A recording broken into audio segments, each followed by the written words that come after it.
Hey, what's up? John Sonmez from simpleprogrammer.com.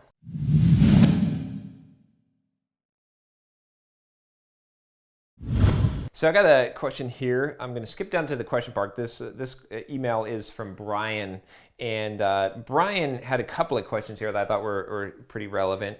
He said here, first of all, what are your thoughts on business cards? Are they as dead as Google searches say they are? I assume you personally don't need biz cards anymore with your level of success.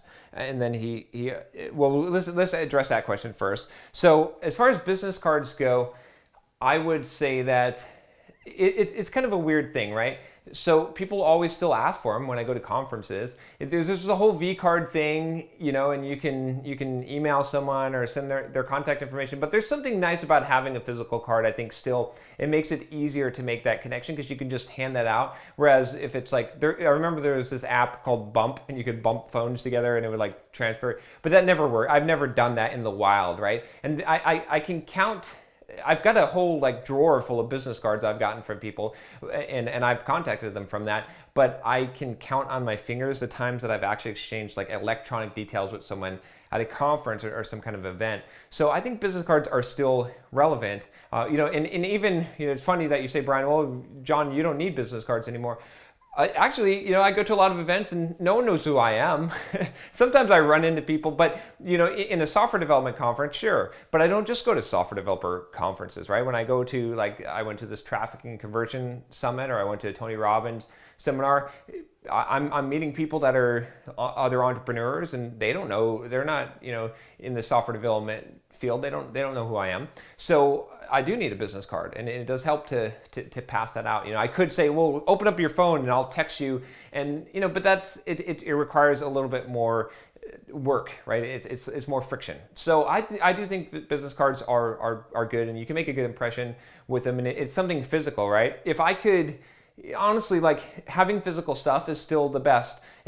One of the reasons why I wrote my book, Soft Skills, Software Developer's Life Manual, check it out if you haven't. But one of the reasons why I wrote that is because I love the fact that it's a physical book that's sitting on someone's desk and other people walk by and they see it, right? or even if you've got it on your desk, some of you out there have it in your bookshelf, and you look at it and you remember, oh, hey, I should go check out John's YouTube channel or simpleprogrammer.com because he wrote that really good book that I like so much, right? Because they see it. So there's something to the physicality of it, as much as I try to live in the e-world and get Kindle books and all that stuff, there's something nice about that, especially when you're trying to market or promote yourself, because people remember it or they feel that physical object. So if you can have a real quality business card also, I think that makes a big difference as well, because it's all about perception.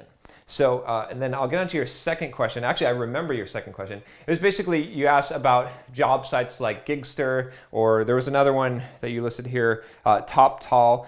Do you recommend finding jobs as a good way to earn sweet side cash? I like that, sweet side cash.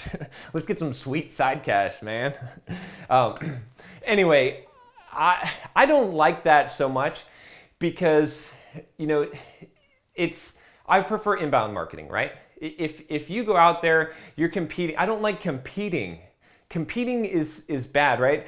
Walmart competes, right? Grocery stores compete with Walmart, and the price is low, and it sucks, and there's lots of competition. It's hard. The margins are small. I want to be the person who there's no competition because there's no one like you. You are the guy for that. That's why I talk about specialization so much. Is you want to have a blog, you want to have inbound marketing, you want people coming to you and saying, this is the guy. When your pet needs a haircut, this guy is the pet haircut stylist or whatever it is, right? In your area, and they come to you. You don't go and put flyers on their door and hunt them down because they know you, and that's what you want really. Is you could use those sites and get some sweet side income, but I don't think that's a great strategy. I think the better strategy is to invest in an inbound marketing, to become a specialist in some area, and to have people come to you. Again, I'll say my How to Market Yourself as a Software Developer course, that's what I talk about, is building a personal brand, building this engine where people come to you. A lot of developers have emailed me afterwards and said, hey, I took your course, I created a brand, I created my blog, created my website, and now I went from $50 an hour rate to $150 an hour. And the difference is not the skill level, it's just that when people come to you, you're in such a better negotiating position, right? And they're going to pay you more money. When you go out to them, when you're knocking on doors, when you're competing against other people in a marketplace, the price goes down, right? You don't have leverage. You can't say to someone who you just solicited to let you work for them, I want more money. It doesn't work. You're not in a good negotiating position. But when someone comes to you and you're like, well, there's a line, buddy. Like I've got like 10 other clients.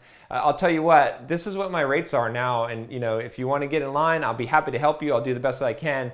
But they're coming on your reputation, and that's what you want, because it eliminates the overhead. You get a higher price, and that specialization means that the work's gonna be easier, because you're gonna know that work, you're gonna know that environment. You're not gonna have to learn this whole set of things every time, like working on different projects. So anyway, Brian, thanks for the questions. Good questions. If you've got a question for me, email me at john@simpleprogrammer.com. I would love to help you. I'd love to answer your question.